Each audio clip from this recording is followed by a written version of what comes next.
graças a Deus. Eu quero convidar o ministro de música desta igreja, nosso irmão André Barbosa, a somar aqui o púlpito, porque o André é nosso ministro de música, mas ele está no último ano da faculdade teológica e ao final do ano concluirá o seu bacharel em teologia. Depois caminharemos um tempo até que ele possa ser submetido ao exame de um concílio pastoral para assumir também essa dimensão do ministério para o qual Deus o chamou. Ele é ministro de música desta igreja, mas está se preparando para ser um pastor, ministro de música, né? Mas é na qualidade de servo do Senhor que ele está aqui. Amém. Nesta noite. E eu vou pedir que você apresente os queridos que nos abençoaram aí, facilitando o louvor. Amém. E nós queremos ouvir a palavra do Senhor. Amém. Glória a Deus. Graça e paz, irmãos. Deus seja louvado. É sempre muito bom ter o privilégio de refletir sobre a palavra do Senhor. A gente já vinha no carro ali, já conversando algumas coisas. O crente é assim, ele está sempre refletindo sobre a palavra do Senhor. E glória a Deus por isso. E eu estou muito feliz, né, por estar aqui, obviamente, reunido no nome de Jesus, mas também porque os meus amigos estão aqui. O pessoal que a gente tocou muito tempo lá na outra igreja, o Antônio, a Regiane, a Lívia, o Gabriel vocês já conhecem. E a minha esposa querida também estava aqui louvando. O Camilo, é o Takamino. O Camilo pegou um violão igualzinho do Antônio. Eu falei, pode pegar que é bom. O Antônio já usou bastante lá, já ouvi bastante, já toquei com ele, uma bênção. Então sejam muito bem-vindos aqui. E Deus seja louvado por estarmos juntos em torno da palavra de Cristo. E o que o pastor disse é muito importante. Nós devemos criar e ter a consciência que nós estamos aqui na condição de servos. É muito importante essa dimensão, de que nós caminhamos para a igreja para servirmos uns aos outros. Isso é muito importante, o cristão ter essa virada de chave. Como nós ouvimos pela manhã, a mensagem que o pastor nos trouxe, e Jesus, ele muda a nossa vida. E eu creio que uma das maiores mudanças é esse sentimento de serviço, onde nós nos servimos. E quando isso falta, é um problemão. Quando o crente não tem essa consciência, é um problemão. E que isso se estenda também para todas as nossas áreas de vida. Que nós tenhamos a mentalidade de servir também as pessoas por onde nós estivermos, né? Seja no trabalho, seja na escola, que nós tenhamos essa identidade de Cristo, porque Ele, sendo Deus, veio para servir. Amém? Glória a Deus. Então vamos abrir a palavra de Deus em Gênesis 16. E nós leremos o capítulo 16 inteiro, vai ser uma leitura um pouco comprida. Se vocês puderem também colocar na versão NVI aí, se for passar, o capítulo 16.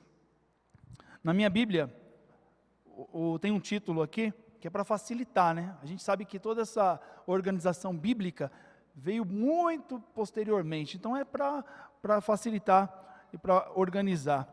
Foi a diagramação aqui, os diagramaram bem. E o título aqui é o nascimento de Ismael. Mas o foco não é Ismael, o foco é a mãe de Ismael, que é Agar. Amém? Leamos. Ora, Sarai, mulher de Abraão, não lhe dera nenhum filho. Como tinha uma serva egípcia chamada Agar, disse a Abraão, já que o Senhor me impediu de ter filhos, possua minha serva, talvez eu possa formar família por meio dela. Abrão atendeu a proposta de Sarai. Quando isso aconteceu, já fazia 10 anos que Abrão, seu marido, vivia em Canaã. Foi nessa ocasião que Sarai, sua mulher, lhe entregou sua serva egípcia Agar. Então possuiu Agar e ela engravidou. Quando se viu grávida, começou a olhar com desprezo para sua senhora. Então Sarai disse a Abrão: caia sobre você a afronta que venho sofrendo. Coloquei minha serva em teus braços, e agora que ela sabe que engravidou, despreza-me. Que o Senhor seja o juiz entre mim e você.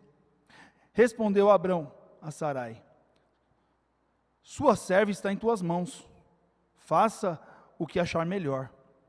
Então Sarai tanto maltratou Agar, que esta acabou fugindo.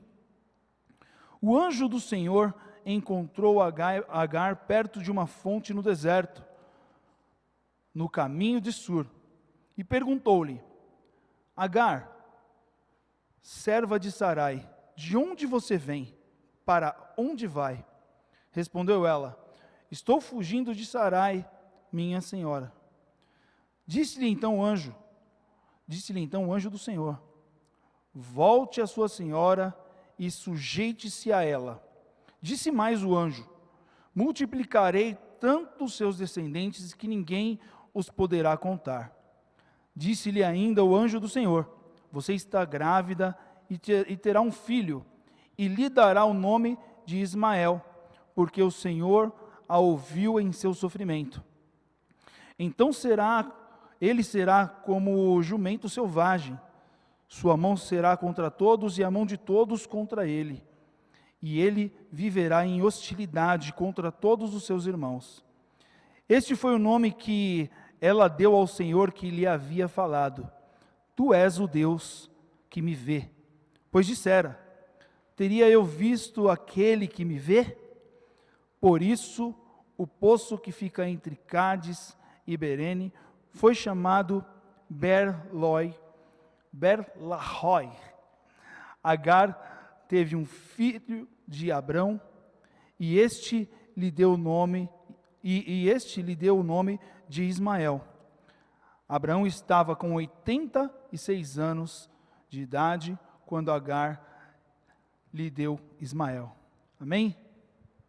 Então nós lemos uma história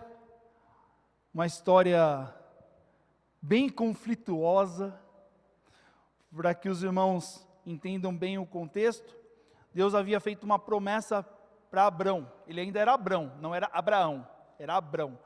E Deus havia feito a promessa de que ele daria um filho. Então, Sarai, muito já de idade, né, que era Sarai, ainda não era Sara.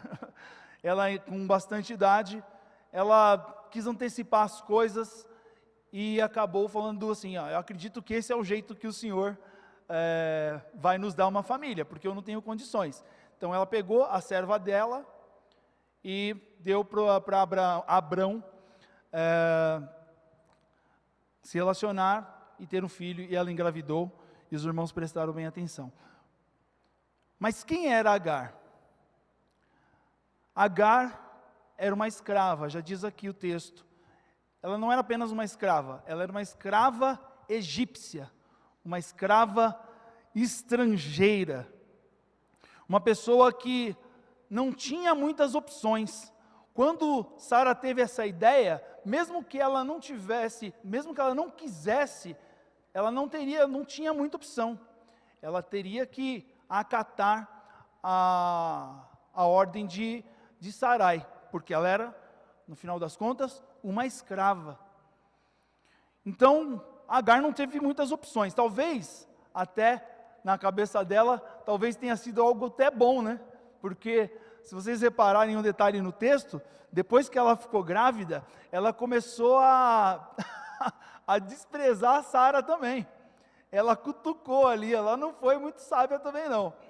Porque a Sarai era a senhora dela, era a chefe dela, digamos assim, e ela ficou ali: agora que eu estou grávida. Talvez ela tenha pensado assim: Abrão vai me defender, Abrão vai me defender se ela se levantar contra mim. Mas não foi o que aconteceu. Ela se esqueceu de quem ela era, que ela era uma escrava, e que ela era uma escrava estrangeira. E nós percebemos o conflito aqui. Ela começa a cutucar Sara, a Sara começa a ficar nervosa com ela, e a Sara chega para Abrão e fala assim, ó, tá vendo? Eu fiz de tudo por ela e ela não está sendo grata, está me desprezando. E aí, o que acontece? Abrão não defende ela é sua serva, faz com ela o que você quiser. E aí a gente percebe que a Sara também, não é flor que se cheire, começa a maltratar. E só Deus sabe o inferno que essa Agar passou. Só Deus sabe o que essa mulher passou para tomar uma decisão muito questionável para uma mãe grávida. Ela fugiu. E fugiu para o deserto, grávida. Olha o tamanho do desespero de Agar. É interessante nós falarmos de Agar. Hoje o pastor pela manhã falou daquela menina que estava possuída e falou de uma pessoa que era invisível, né?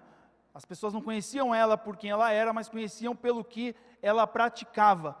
E Agar basicamente era assim também. Ela não tinha dimensão disso.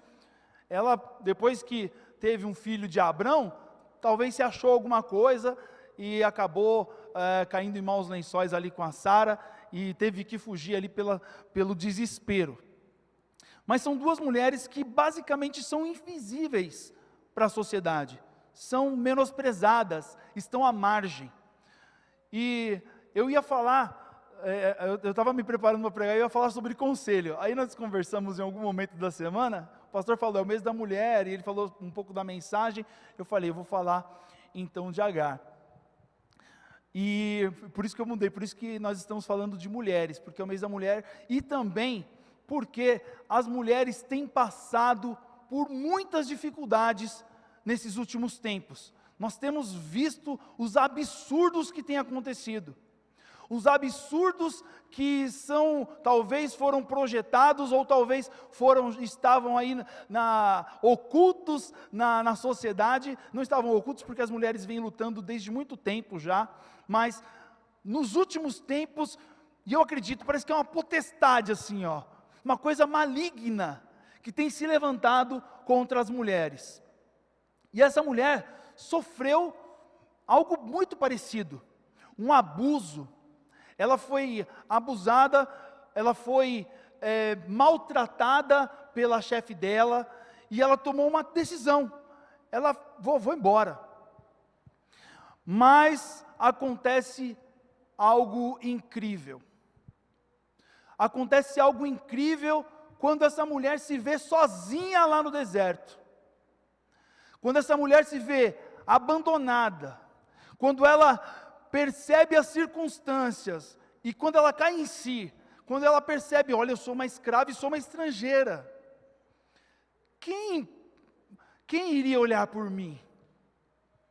Talvez ela tenha pensado assim, eu fui muito inocente, achando que Abrão ia me defender, e de fato foi, porque a palavra do Senhor nos ensina, né, que enganoso é o coração do homem e da mulher, mas do homem como humanidade. Talvez ela tenha pensado nisso, agora que eu tenho o filho dele, ele vai me defender, mas ele não defendeu, e ela se via sozinha. Faça um exercício mental aí, um exercício de criatividade. Quando eu pensei nesse exercício, e pensei em deserto, e pensei em escuridão, eu pensei naquele filme Duna, né, que tem o Duna é um filme muito contemplativo, então a gente vê aquele deserto assim, que não tem fim, e para quem conhece um pouquinho de deserto, sabe que deserto é um lugar muito quente de dia, e é um lugar muito frio de noite. Então deserto não é para nenhum humano viver lá, ainda mais uma mulher grávida, não é o lugar, ela devia estar muito desesperada para ir para esse lugar. Mas o que acontece?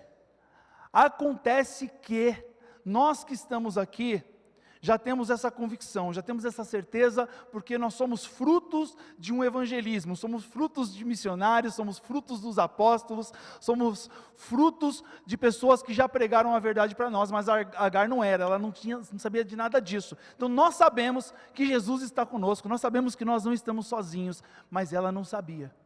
Então ela não tinha na cabeça dela para quem recorrer. Mas olha o que acontece. Olha o que acontece no versículo 7. O anjo do Senhor encontrou Agar perto de uma fonte no deserto. O anjo do Senhor a encontrou. O anjo do Senhor, e nós vamos reparar no texto, que é o próprio Deus, porque esse anjo tem uma autoridade que faz promessas. Esse anjo, ele fala para Agar, o seu filho será uma grande nação também. Então ele faz promessas. Então os estudiosos acreditam que aqui já é um próprio Deus falando. E a gente vai estudando e é teofania, né, pastor? Teofania é já a aparição do Cristo pré-encarnado. A aparição do Cristo pré-encarnado. É o anjo do Senhor aqui. Então nós podemos, de acordo com os estudiosos, falar que Jesus foi ao encontro de Agar. Note o detalhe. Jesus, ou o próprio Deus, foi ao encontro. Ela não foi para o deserto e começou a clamar a Deus. Deus foi ao encontro dela. E acontece algo maravilhoso com essa mulher, porque ela tem um encontro com Deus, e ela percebe, ela vê a importância que é ter um encontro com Deus, porque muitas pessoas sabem quem é Deus, muitas pessoas conhecem a Deus, mas poucas pessoas têm um encontro de fato com Deus. Poucas pessoas, não vou falar poucas porque eu também não dá para a gente ter a dimensão disso, né? Quem somos nós para julgar a espiritualidade do outro? Mas nós sabemos que muitas pessoas não têm um encontro verdadeiro com Deus. Elas veem Deus, elas enxergam Deus, mas elas não conseguem perceber, não muda nelas, elas não têm uma mudança de vida. Mas nós percebemos que Agar, nós vamos lendo o texto e nós percebemos que ela tem uma mudança. Por quê? Porque ela acredita no que o anjo fala, no que Jesus fala. Vamos contextualizar aqui, trazendo Jesus já para o Velho Testamento. Ela acredita e ela obedece. O anjo fala para ela, se submeta à mulher lá que está te maltratando. E ela volta. E mais que isso, ela diz uma frase maravilhosa, e sobre essa frase é que nós vamos basear a nossa mensagem. Ela diz, lá no versículo 13, este foi o nome que ela deu ao Senhor que lhe havia falado, tu és o Deus que me vê. Tu és o Deus que me vê.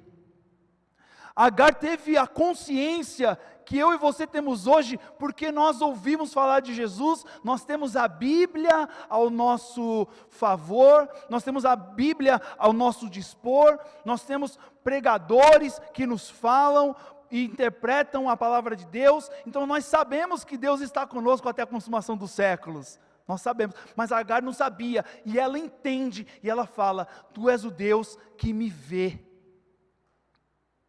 Tu és o Deus que me vê. Isso, contextualizando, traz para a gente uma revelação, que não é tão revelação assim, mas traz para a gente a certeza de que nenhum de nós estamos mais sozinhos depois que conhecemos a Deus. Depois que nós temos um encontro com Deus, nenhum de nós vai ter aquela sensação de vazio, ou pelo menos não devemos ter. Se talvez você tenha essa sensação, talvez você tenha que buscar e ter um encontro com Deus. se você tem essa sensação de vazio, de que você está sozinha, de que você está sozinho e que ninguém te vê, talvez você precise ainda ter um encontro com o Senhor, porque Deus te vê. Deus vê as mulheres que estão sofrendo nos seus lares. Deus vê as mulheres que têm se sentido sozinhas, que têm sido perseguidas. Deus vê e Deus, no momento dele, vai tomar uma providência. Eu creio num Deus que age. Eu creio num Deus que não deixa a injustiça ficar impune. Eu creio nesse Deus, no Deus que vê. E Deus nos vê, queridos. Deus sabe o quanto você passa aí no seu coração, algo que só você sabe, Deus te vê. Deus, Ele está com você nos momentos mais difíceis da sua vida. Ele está lá. Talvez você não tenha consciência, mas Ele está te vendo. Recorra a esse Deus. Não fique agindo como se você não tivesse com quem contar. Não fique agindo como se você estivesse sozinho nesta terra. Saiba, Deus está com você e Ele vê a sua dor.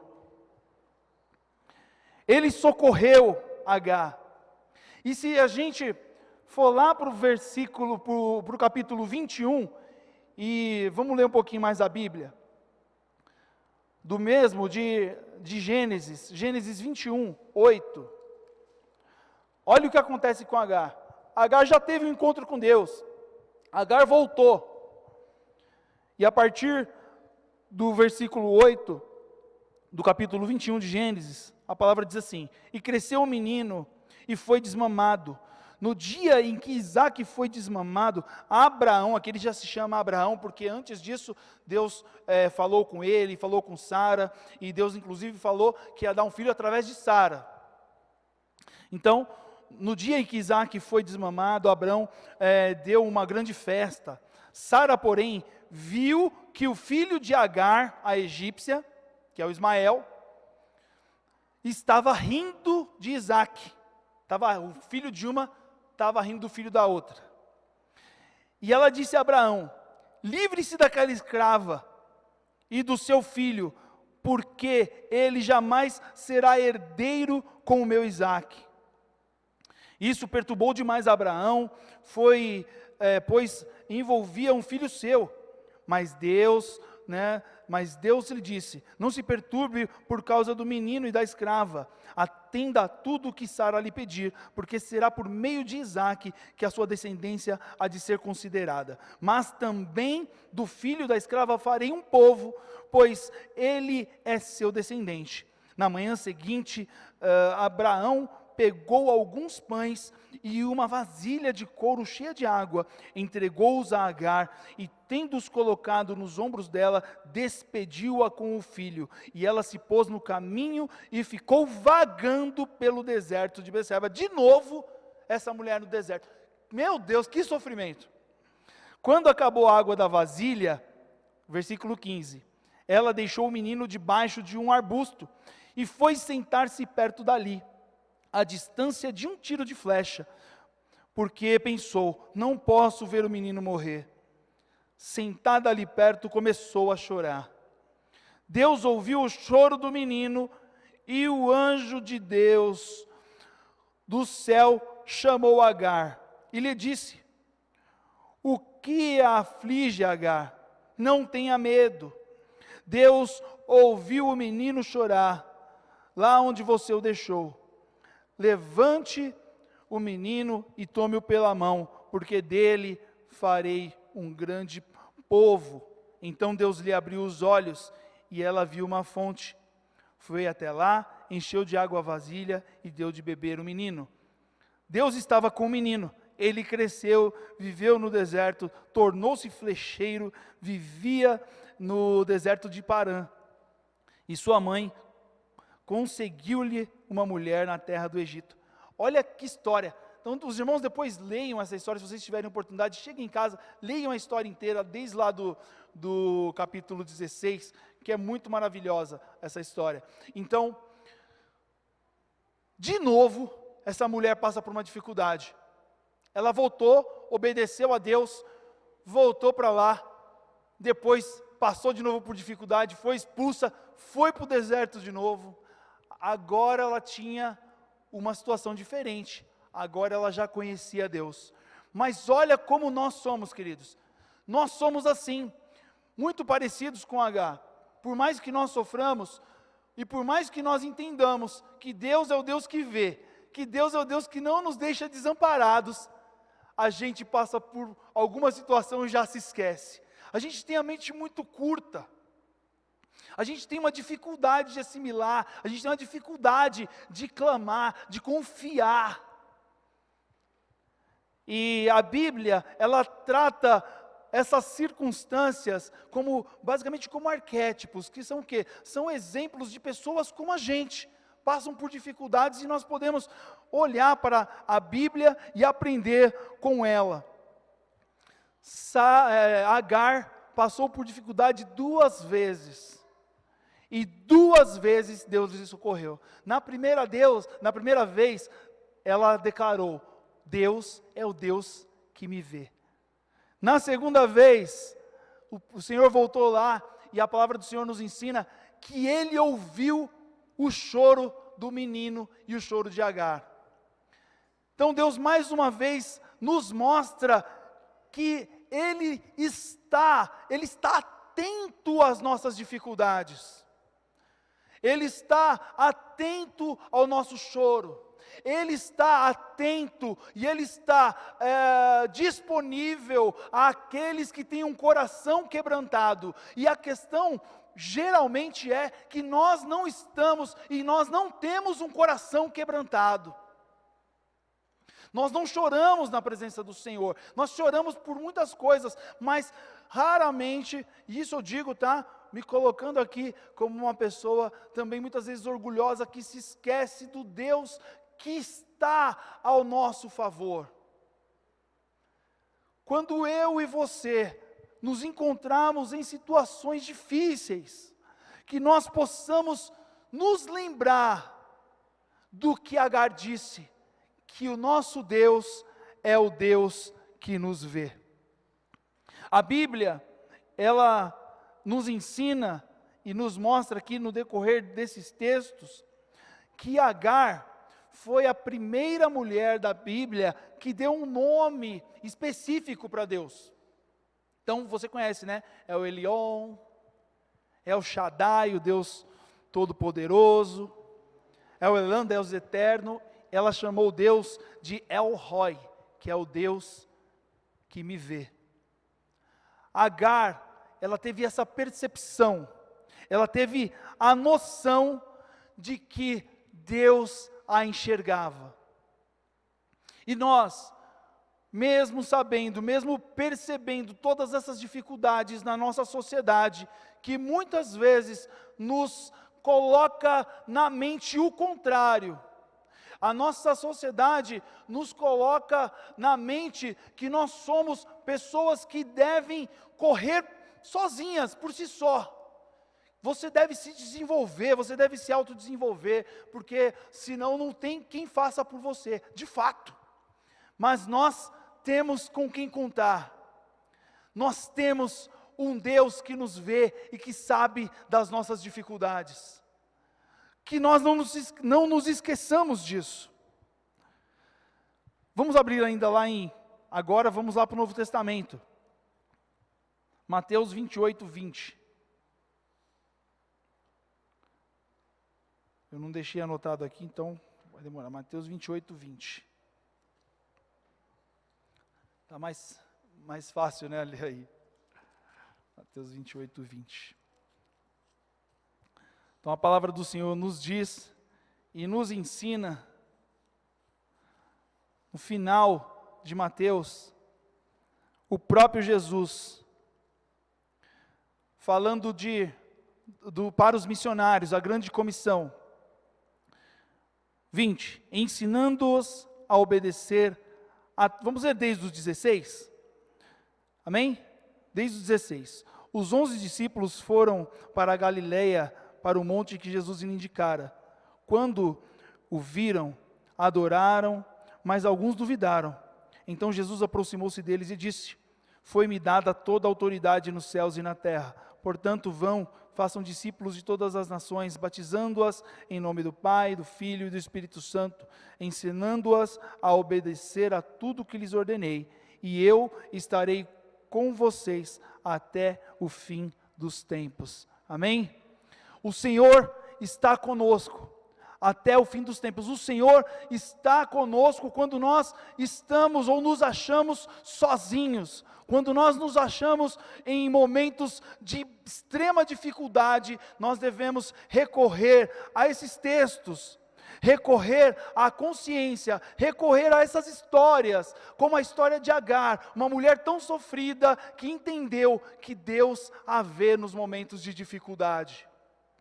Então eu não sei como você entrou aqui nesta noite, e eu não sei como você encara todas as notícias que você ouve por aí, notícias desesperadoras. Nós estamos em um tempo onde nós não estamos mais só nos rumores de guerras, nós estamos vivendo as guerras, e nós estamos nos rumores de algo ainda maior que possa acontecer, mas que nós tenhamos a consciência e a convicção de que o nosso Deus, Ele não apazigua apenas as tempestades naturais, como Ele fez lá no barco, Ele apazigua também as tempestades dentro dos nossos corações.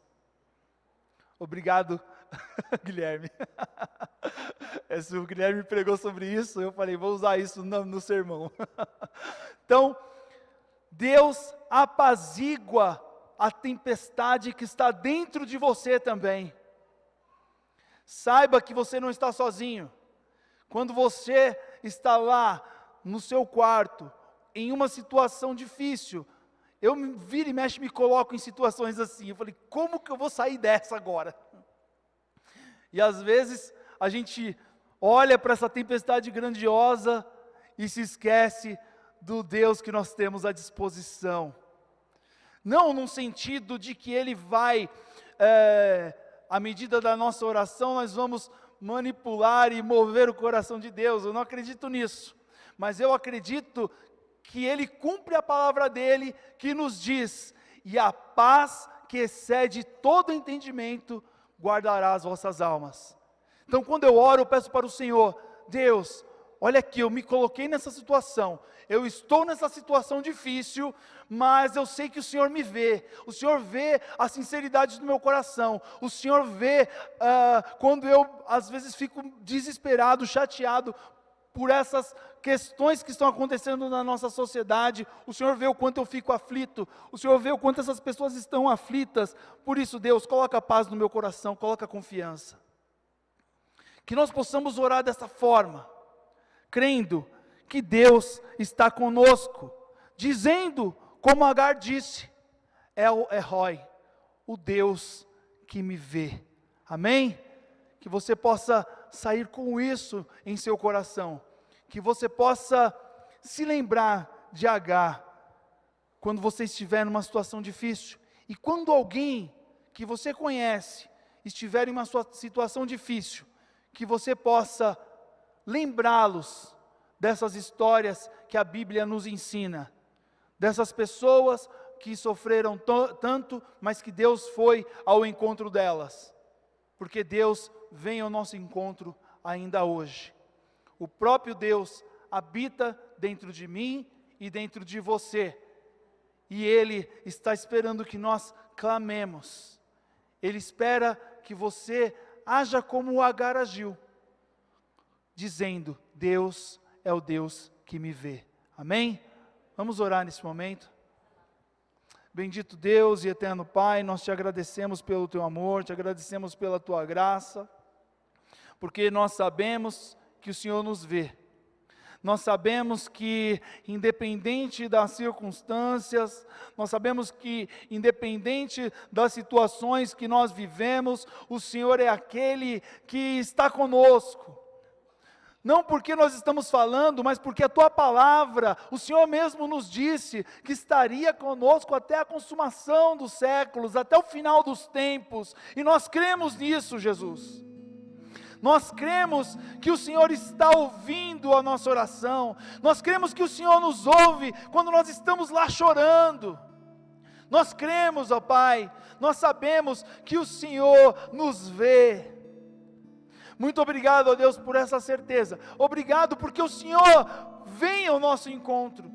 Nós, por nós mesmos, nós não conseguiríamos, nós não iríamos até o Senhor, mas o Senhor vem ao nosso encontro, e por isso nós te agradecemos, Jesus. Continua nos abençoando, ó Pai. Ó Deus, que nós tenhamos, ó Deus, uma semana crendo que o Senhor nos vê, crendo que nós não estamos sozinhos, crendo que nós não somos órfãos, mas que nós temos um Pai que cuida de nós, um Pai que prometeu coisas maravilhosas e que cumpre as suas promessas. Obrigado, ó Deus, pela certeza da salvação em Cristo Jesus. Obrigado porque o Senhor entregou o seu Filho naquela cruz, para que nós tivéssemos a convicção de que o Senhor é um Deus que cuida, um Deus que ama, um Deus maravilhoso, um Deus que vê. Muito obrigado, ó Deus. Nós te adoramos, porque nós sabemos que o Senhor um dia limpará do nosso rosto toda lágrima, que um dia nós estaremos com o Senhor nos ares e nós não sofreremos mais. Muito obrigado, ó Deus. Nós te louvamos, nós te adoramos e fazemos isso no nome santo e precioso de Jesus. Amém e amém. Que Deus te abençoe. Não se esqueça, Deus te vê. Amém? Glória a Deus.